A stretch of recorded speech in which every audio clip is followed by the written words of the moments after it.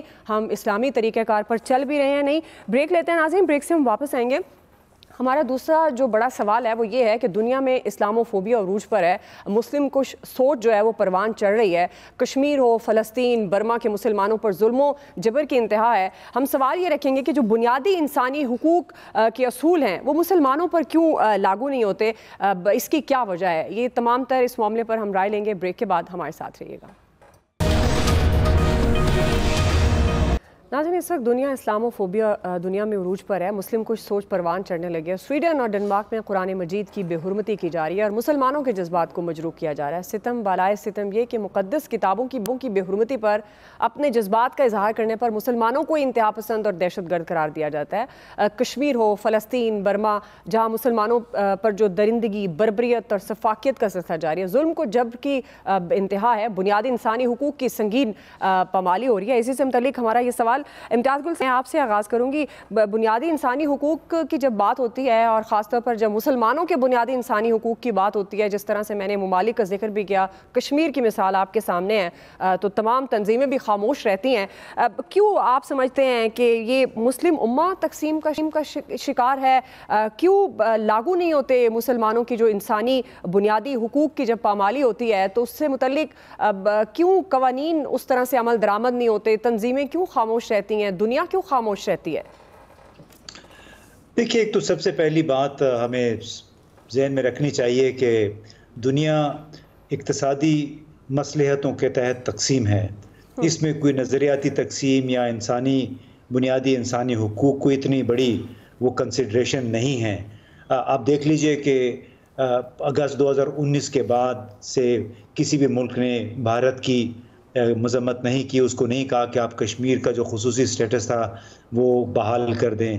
کسی نے نہیں کہا کہ فلسطینیوں کے خلاف اسرائیل کی جو جارحیت جاری ہے، ہر روز ایک نئی آبادی وہاں پہ بن جاتی ہے، مار دھاڑ فلسطینی مارے جاتے ہیں، لیکن امریکی اور یورپین ٹس سے مس نہیں ہوتے ہیں۔ تو اس میں یہ ذہن میں رکھنا چاہیے کہ اقتصادی مفادات کی جنگ ہے جس میں دنیا دو گروپوں میں بٹی ہوئی ہے۔ یہ تو اس کا ایک بین الاقوامی پہلو ہے۔ دوسرا پہلو آپ کا اندرونی ہے کہ اسلامی ممالک کو دیکھ لیں، OIC کے جو 57-58 رکن ممالک ہیں، ان ممالک میں اکثریت میں جمہوریت نہیں ہے، بادشاہتیں ہیں، یا جمہوریت اگر ہے بھی تو وہ نام کی ہے۔ اور پھر وہ یہ بھی دیکھتے ہیں کہ ان ملکوں میں بنیادی انسانی حقوق کا حشر کیا ہوتا ہے، جعلی مقدمے، فراڈ، اپوزیشن جیلوں میں، اپوزیشن میڈیا نہیں ہے وہاں پہ۔ تو ان ملکوں کے لیے جو پوائنٹ آف ریفرنس بن جاتا ہے، ان کی جو شناخت بن جاتی ہے، وہ بنتی ہے امرانہ نظام سے، جس نظام میں آپ کو شخصی آزادیاں حاصل نہیں ہوتی ہیں۔ تو لہٰذا اس معاملے میں بھی اس کو بھی سامنے رکھتے ہوئے ان ملکوں کا کیس بہت کمزور ہو جاتا ہے۔ اور ظاہر ہے جو بڑی تنظیمیں ہیں، چاہے وہ ایمنسٹی انٹرنیشنل ہے، ہیومن رائٹس واچ ہے، وہ پھر نسبتاً خاموشی اختیار کر لیتے ہیں، ایک محدود حد تک کی وہ بات چیت کرتے ہیں۔ خود آپ دیکھیے، پاکستان میں human rights commission of Pakistan ہوتا تھا، میں تو کہتا ہوں کہ وہ ایک مرحوم ہو گیا ہے کہ گزشتہ 5-6 سال سوال کرنے لگی تھی، جو آپ اندرونی معاملات کی بات کر رہے تھے، تو آپ پاکستان کے اندر کیا ہو رہا ہے، اور یہی میسج ہم باہر بھی اسی طرح سے کمزور ہیں۔ یوم عاشور کے موقع پہ یہ پروگرام ہو رہا ہے، میں زیادہ نہیں کرنا چاہ رہا تھا بات، لیکن ابھی آپ نے کر دیا کہ میں سمجھتا ہوں کہ یہاں پہ ایک مرحوم human rights commission of Pakistan ہوا کرتا تھا، جو ہر دوسرے تیسرے دن، ہر ہفتے گزشتہ حکومتوں کے دوران بڑے زوردار بیانات جاری کرتا تھا۔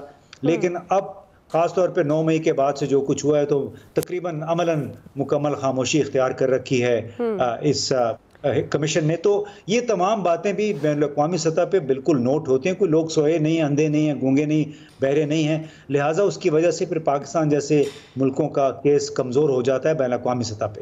بالکل صحیح کہہ رہے ہیں سلمان عابد صاحب، یہ بات تو درست ہے. جب ہمارے اندرونی معاملات اس قدر گھمبیر ہیں اور اس قدر ہم تفرقات میں پڑے ہیں تو ظاہر ہے باہر جا کر اپنا کیس نہیں لڑ سکتے. اور ہماری بہت ساری ایسی لائنز جو ہم بار بار بات کرتے ہیں، اور جس طرح امتیاز صاحب بھی کہہ رہے ہیں کہ اقتصادی مفادات کی جنگ ہے، تو اس میں تو پاکستان پھر کہیں فال ہی نہیں کرتا.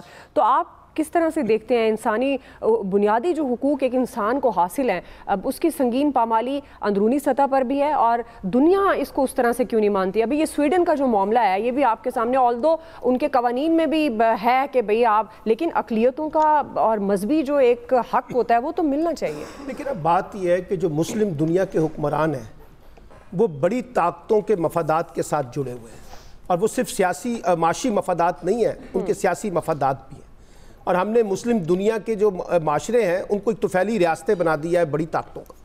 اچھا، اب مسئلہ یہ ہے کہ ایک طرف تو انہوں نے جیسے امتیاز گل صاحب نے کہا کہ بادشاہت ہے، دوسری طرف ہمارے پاس نیم حکیم قسم کا جو ہے نا کمزور قسم کا ایک جمہوری نظام بھی ہے، اور اس کو اب ہم ہائبرڈ جمہوری نظام بھی کہتے ہیں، جہاں کنٹرول کسی اور کے پاس ہوتا ہے، جمہوریت کے پاس نہیں ہوتا. اچھا، اب مسئلہ یہ ہے کہ جو کمزور جمہوری نظام ہوگا وہاں کیسے سیاسی نظام مضبوط ہوگا، وہاں کیسے آئین کی بالادستی ہوگی، وہاں کیسے قانون کی حکمرانی ہوگی، وہاں کیسے سول سوسائٹی جنریٹ ہوگی، وہاں کون ہیومن رائٹس کی جو ہے نا حقوق جو ان کی پاسداری کرے گا. ابھی آپ دیکھیے نا طاقتور کے ساتھ کھڑے ہو کے، یعنی آپ کو یاد ہے کہ عدالتوں نے یہ ججوں نے کہا کہ آپ ہمارے پاس آ جاتے ہیں، آپ جائیں وہاں پریس کانفرنس کر لیں اور اپنا معاملہ درست کر لیں. تو یعنی اندازہ لگائیے نا کہ ہمارا سارا نظام کس طریقے سے چل رہا ہے. اب سوال یہ ہے کہ ہم طاقتور کے ساتھ تو کھڑے ہو جاتے ہیں، جیسے میں نے کہا جو آج کا سبق بھی ہے، ہم کمزور کے ساتھ نہیں کھڑے ہوتے. اچھا، ہیومن رائٹس کی وائلیشن بھی کن لوگوں کی ہوتی ہے؟ یعنی جو لوگ کمزور طبقات ہیں نا ان کے ساتھ ہوتا ہے نا. جو طاقتور ہے وہ ماشاءاللہ آپ اندازہ لگائیے، وہ چاہے جیلوں کے اندر بھی ہوں تو وہ تمام تر برات ان کو ملتی ہیں، اور تمام تر رعایتیں ان کو ملتی ہیں، اور تمام تر اختیارات ان کو ملتے ہیں. ان کے ساتھ ایک سلوک ہوتا ہے، کوئی میڈیکل کی گراؤنڈز کے اوپر ملک سے باہر بھی چلا جاتا ہے، اور بڑی آسانی سے، جو آج تک ہم نے یہاں نہیں دیکھا. اچھا، اب آپ یہ دیکھیے کہ ہم نے کتنے ادارے بنا دیے ہیومن رائٹس کے نام پہ، حکومتی سطح پر بھی، سول سوسائٹی کی سطح پر بھی. میڈیا کو اب آپ دیکھیے کہ میڈیا کس طرح سے کنٹرول کیا جا رہا ہے. تو میں یہ سمجھتا ہوں کہ جو چیز مسلم دنیا کو سمجھنی چاہیے کہ اگر آپ جمہوری معاشروں کے مقابلے میں آمریت کو، بادشاہت کو اور ایک کمزور جمہوری نظام کو بنیاد بنا کر آگے بڑھیں گے تو وہاں پھر انسانی حقوق کی پاسداری کا مسئلہ بہت پیچھے رہ جاتا ہے. اور یہ جو ایک المیہ ہے کہ جس کی وجہ سے آج ہم ایک ایسی کیفیت سے دوچار ہیں. اب وہ بھارت بھی دیکھ لے کہ وہاں انسانی حقوق کی پامالی کس طرح سے ہو رہی ہے، اور پاکستان کے اندر دیکھیں کہ کس طرح سے ہو رہی ہے. لیکن بھارت کی انسانی حقوق کی پامالی پر دنیا نہیں بولتی. ہمارے ہاں جب چیزیں ہوتی ہیں تو وہ ذرا زیادہ ہائی لائٹ ہوتی ہیں کیونکہ ہماری معاملات کچھ اور نوعیت کے ہیں. تو میں یہ کہنا چاہتا ہوں کہ آپ خدارہ یہ جو ہمارا درس ہے نا، اس درس کے کانٹیکسٹ میں بنیادی انسانی حقوق کی پاسداری، اور جب میں بنیادی انسانی حقوق کی پاسداری کہتا ہوں تو کہاں سے لیتا ہوں؟ یہ ہماری دینی تعلیمات کا حصہ ہے، یہ ہمارے کانسٹیٹیوشن کا حصہ ہے، 1973 کا جو پہلا چیپٹر ہے فنڈامنٹل رائٹس کا. پھر اس کے بعد آپ UDHR پہ، universal declaration of human rights پر سائن کیے ہوئے ہیں. لیکن آپ کر کیا رہے ہیں؟ آپ نے ان ساری چیزوں کو ایک ہتھیار بنا لیا ہے، جمہوریت کو، آئین کو، قانون کی حکمرانی کو، انسانی حقوق کو.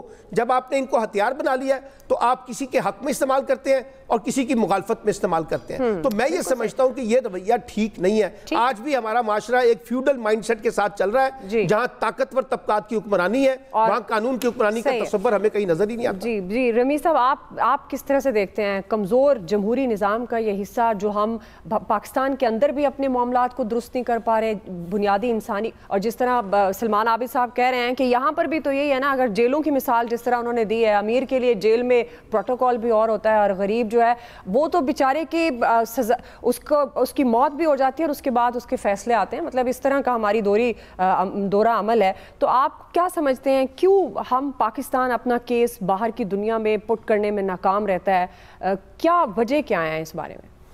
دیکھیے بنیادی طور پہ میں امتیاز گل صاحب کی بات سے پوری طرح سے متفق ہوں کہ اکنامک کنسیڈریشنز ہیں جو کہ گلوبل ورلڈ یہ اس بنیاد پر فیصلے کرتے ہیں، جو بڑی بڑی پاورز ہیں کہ کس ملک کے ساتھ کیا روابط رکھنے ہیں اور کس ملک کے اندر اگر کوئی اکنامک یا ہیومن رائٹس وائلیشن ہو گئی ہے تو کس پہ بات کرنی ہے اور کس کو اوور لک کرنا ہے۔ میں آپ کو چھوٹی سی ایک مثال دیتا ہوں کہ یورپ کے اندر اگر آسٹریا پاکستان سے اپنے تعلقات خراب کرتا ہے تو پاکستان کو شاید اتنی فکر نہیں ہوگی، لیکن جب وہ ایک کمبائنڈ فورس بن کے یورپین یونین کی شکل میں ہمارے سامنے آتے ہیں تو پھر ہمیں ان کی فکر ہوتی ہے، پھر ہمیں جی ایس پی پلس اسٹیٹس بھی ان سے چاہیے ہوتا ہے۔ تو یہاں پہ ہمیں اس سے کچھ نہ کچھ سیکھنا چاہیے، اور وہ سیکھ یہ ہونی چاہیے ہمارے لیے کہ ہمیں مسلم امہ کو ایک یونٹی سے چلنا چاہیے، کیونکہ یونٹی سے چلیں گے، ایک فورس بنیں گے تو دنیا کے سامنے ہماری آواز بھی ہوگی اور ہماری جو ڈیمانڈز ہیں اس کو بھی یہ بیرون ملک سیریسلی اور اس کی جو عملداری ہے وہ ہماری ڈیمانڈز پر ہوگی۔ لیکن اگر ہم انڈیویجولی اپنی جس طرح سے ایفرٹس کر رہے ہیں، جس طرح سے پاکستان نے یہ سویڈن کے واقعوں کے اوپر ایک بڑا سنگین احتجاج اپنا لانچ کیا اور باقی مسلم امہ نے بھی انڈیپینڈنٹلی لانچ کیا ہے، یہ انڈیپینڈنٹلی لانچ کرنے کا کوئی اس طرح آئی ڈونٹ تھنک اس طرح سے کوئی فائدہ ہوگا۔ ہاں اس کے اندر ہم اپنی ساری کی ساری جو اسٹرینتھ ہے اس کو کمبائن کریں، اکنامک امبارگوز کی طرف جائیں گے، اکنامک بین کی طرف جائیں گے، اپنے ڈپلومیٹک ٹائز کی طرف ان کے ساتھ اگر کٹ آف کرنے تک جاتے ہیں، آئی ناٹ سیئنگ اس کو امیڈیٹلی اس طرف لے کر جائیں، لیکن ایٹ لیسٹ یہ تھریٹ تو ان کے سامنے ہونا چاہیے کہ اگر ہم اس طرح کا واقعہ کو دوبارہ رپیٹ کریں گے تو پوری مسلم امہ ہم سے اپنے اکنامک اور ڈپلومیٹک ٹائز جو ہے وہ سیور کر دے گی، تو یہ جو آپ کی ویسٹرن ورلڈ ہے یہ زیادہ کنسرنڈ ہوگی۔ اس کی ایک بہت بڑی مثال چائنا ہے کہ چائنا پہ وہ جتنے مرضی سنگین الزامات لگا دیں، وہ جتنی مرضی پوسچرنگ کرتے ہیں، جتنی مرضی بیسز بنا دیں یا ایک رنگ فینس بنا دیں چائنا کی ارد گرد، لیکن وہ چائنا کو ٹیک آن اس لیے نہیں کرتے ہیں کہ چائنا کے ساتھ ان کے ٹریڈ کے معاملات جو ہیں وہ تقریباً 750 بلین کی ٹریڈ جو ہے وہ امریکہ وہاں سے امپورٹ کرتا ہے چائنا سے، اور 200 بلین کی ایکسپورٹ ہے، تو اتنا بڑا ٹریڈ کا جو ایک وہ ایک سٹینڈ آف ہے وہ نہیں چاہتا چائنا کے ساتھ، اسی لیے چائنا کے ساتھ وہ معاملات بہت کشیدہ ہونے کے باوجود وہ کوشش کرتا ہے کہ ڈپلومیٹکلی اس کو کسی طرح سے کنونس کرے اور اس پوری جو ایک انیموسٹی ہے اس کو ٹیپر آف کرے۔ تو اس سے بنیادی جس طرح میں نے پہلے کہا ہماری سیکھ یہ ہونی چاہیے کہ ہمیں پوری مسلم امہ کو کمبائن کرنا ہے، اور اگر ہم اپنے عقب میں یہ دیکھیں کہ یہ دوستی جو ہے اگر کوئی چین نے کرائی دوستی اچھی بات ہے، لیکن اس کے لیے ہماری مسلم امہ کی آپس کے روابط کے لیے ہمیں کسی اور ملک کی ضرورت نہیں ہونی چاہیے۔ بالکل آپ درست کہہ رہے ہیں۔ ناظرین ہم ایک بریک لیتے ہیں، بریک سے واپس آئیں گے، یہی ہم سوال رکھیں گے کہ مسلم امہ اپنے مذہبی حقوق کے لیے، اپنے معاشی انسانی حقوق کے لیے متحد کیوں نہیں ہو سکتی۔ حافظ طاہر صاحب ہمارے ساتھ ہوں گے اور پروفیسر ناصر محمود صاحب ان کا ہم ٹیک لیں گے، ہمارے ساتھ رہیے گا۔ ویلکم بیک ناظرین۔ حافظ طاہر صاحب آپ کیا سمجھتے ہیں مسلم امہ اپنے مذہبی حقوق کے لیے متحد کیوں نہیں ہو سکی؟ یہ جو بنیادی انسانی حقوق کی سنگین پامالی کی جا رہی ہے، جو سویڈن کا میں خاص طور پر سامنے رکھوں گی، اس پر یکجا ہو کر بات کیوں نہیں کی جا سکتی، اور خاص طور پر دنیا اس کو کیوں اس طرح سے تسلیم نہیں کرتی کہ یہ بنیادی انسانی حقوق کی سنگین خلاف ورزی ہے؟ دیکھیے گزارش یہ ہے، کہتے ہیں ہے جرم ضعیفی کی سزا مرگ مفاجات۔ ہمارے جو مسلم حکمران ہیں وہاں پر چھوٹے چھوٹے مفادات ہیں، اور پھر بہت سارے مسلم ممالک تو ایسے ہیں جن کے حکمرانوں کے مفادات ہی سارے یورپ اور امریکہ برطانیہ سے وابستہ ہیں۔ لیکن اس بار میں نے بہرحال یہ بات ضرور ہوئی ہے کہ OIC کے لیول پر ایک ہم دیکھ رہے ہیں کہ ایک تحریک، ایک تحرک ضرور ہوا ہے، اور اب پیر کو جو ہے سعودی عرب نے وزراء خارجہ کا ورچوئل اجلاس بھی بلایا ہے، اور اس سے پہلے بھی سعودی عرب کی دعوت پر ایک اجلاس ورکنگ گروپ کا ہوا ہے۔ تو جو ماضی میں ایسے واقعات کے اوپر ہم سردماری دیکھتے تھے، وہ اس بار ہم نے دیکھا ہے کہ تھوڑا سا کچھ تحرک ہوا ہے۔ سعودی عرب چونکہ اس وقت OIC کا بھی سربراہ ہے، تو اس نے کچھ اقدامات تو اس حوالے سے لیے ہیں، اور ابھی دیکھتے ہیں کہ پیر کو جو وزراء خارجہ کا اجلاس ہو رہا ہے اس میں کیا طے ہوتا ہے۔ یہ سوچ OIC میں اس بار پائی جاتی ہے کہ جو بھی فیصلہ کرنا ہے مشترکہ فیصلہ کیا جائے، اور اس طرف بھی یہ سوچ ہے کہ دیکھیں ایک ملک سفیر کو نکال دے، 2 نکال دیں، اس سے فرق نہیں پڑے گا۔ OIC کو متفقہ فیصلہ کرنا ہوگا کہ کرنا کیا ہے۔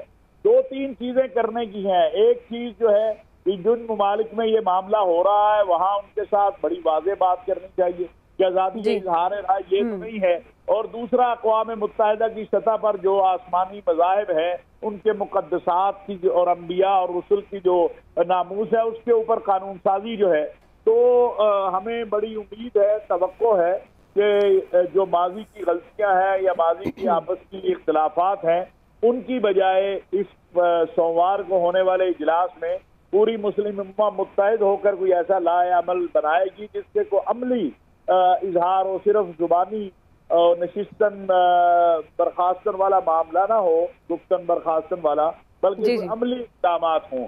اور جس طرح سے میں نے جیسے عرض کیا کہ میں جو چھوٹا سا اسلامی دنیا کا ایک طالب علم ہوں، تو اور امتیاز گل صاحب کا بھی میں اسٹوڈنٹ ہوں. انہوں نے ابھی کہا یہ آپ کے ٹیچر ہیں، بڑے ہیں، تو اس لیے میں تو سیکھتا ہوں، تو نظر آ رہا ہے کہ کچھ نہ کچھ انشاءاللہ ضرور بہتری آئے گی. چلے پروفیسر صاحب، پروفیسر میں آپ کو آج کے دن کی مناسبت سے لے کے جاؤں گی کیونکہ لاسٹ مومنٹ ہے، تو میں چاہوں گی کہ کیا ایسے کام ہیں جو آج کے دن کی مناسبت کو مد نظر رکھتے ہوئے، آپ صلی اللہ علیہ وسلم کی تعلیمات کو سامنے رکھتے ہوئے آج کے انسان کو کرنے بہت ضروری ہیں؟